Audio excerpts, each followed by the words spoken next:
Hi friends, hello everyone, welcome to my YouTube channel. તમે ક્યારે બ્રેડની કિનારીમાંથી soft and spongy cake try કરી છે? તો ચાલો આપણે તેની રેસીપી જોઈએ. સૌથી પહેલા તો બ્રેડની કિનારીઓ આવી રીતે કટ કરી લેવાની છે. સરસ કિનારીઓ કટ થઈ જાય પછી મિક્સર જારમાં આપણે કિનારીઓ એડ કરવાની છે અને તેનો સરસ એકદમ ભૂકો કરી લેવાનો છે.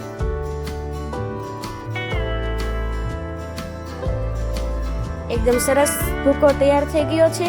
હવે આપણે લોયામાં ઘી ગરમ મૂકીશું. ઘી થોડું ગરમ થાય એટલે તે ભૂકો આપણે તેમાં એડ કરી દઈશું. એકદમ સરસ ચમચા વડે હલાવી નાખવાનું છે બધું.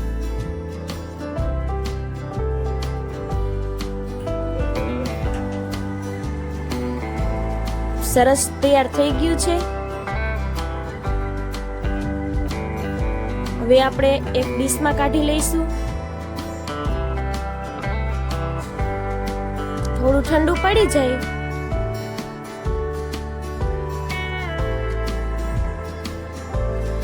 ત્યારબાદ આપણે તેમાં ખાંડ ઉમેરીશું.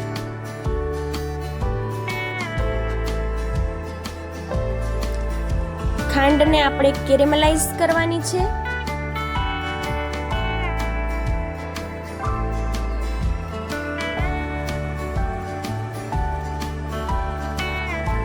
એકદમ સરસ કેરેમલાઇઝ થઈ જવી જોઈએ.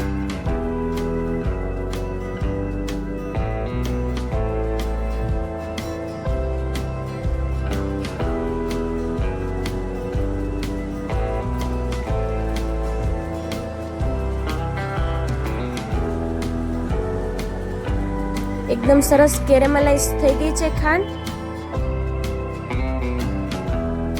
એકદમ સરસ ઓગળી ગઈ છે. થોડી ઉકળવા માંડે પછી આપણે તેમાં દૂધ એડ કરવાનું છે. એકદમ સરસ થઈ ગઈ છે. હવે આપણે તેમાં દૂધ એડ કરીશું અને બધું બરાબર મિક્સ કરી દઈશું. થોડી વાર ઉકળવા દઈશું એને. એકદમ સરસ તૈયાર થઈ ગયું છે. હવે આપણે આવી રીતે થોડી વાર હલાવશું.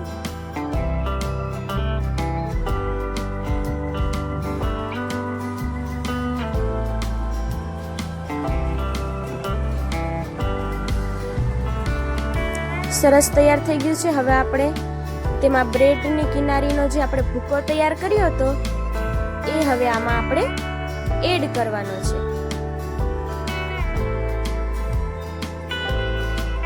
બધું જ બરાબર મિક્સ કરી લેવાનું છે.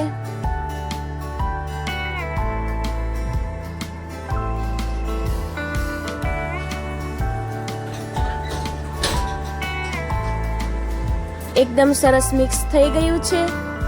હવે આપણે જે બ્રેડનો વધેલો ભૂકો અને ખાંડ છે આપણે એમાં ઉપરથી એડ કરીશું. પછી બધું જ બરાબર રીતે મિક્સ કરી દઈશું. એકદમ સરસ મિક્સ થઈ ગયું છે.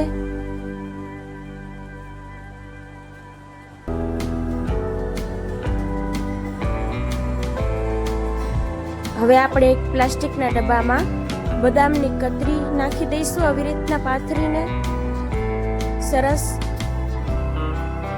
હવે જે ઓલું પેસ્ટ જેવું થઈ ગયું છે જે મિક્સર એ ઠંડુ થઈ જાય થોડું એટલે આપણે તેમાં ઉમેરી દેવાનું છે.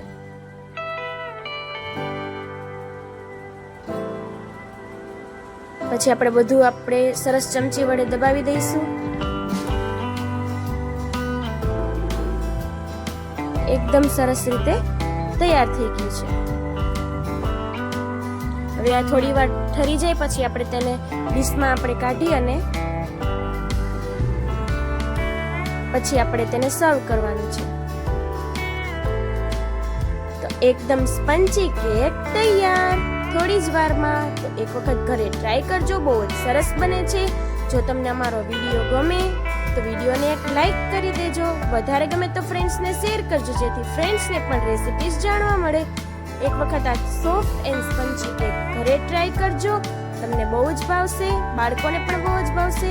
પછી મને કમેન્ટમાં કહેજો કે આ રેસીપી તમને કેવી લાગી. આવી યુનિક અને ડિલિશિયસ રેસિપીઝ જોવા માટે અમારી ચેનલ કુકિંગ ક્વીન જાનવીને સબસ્ક્રાઇબ કરી નાખજો. એક વખત ઘરે જરૂર ટ્રાય કરજો, બહુ જ સરસ બને છે. Thank you.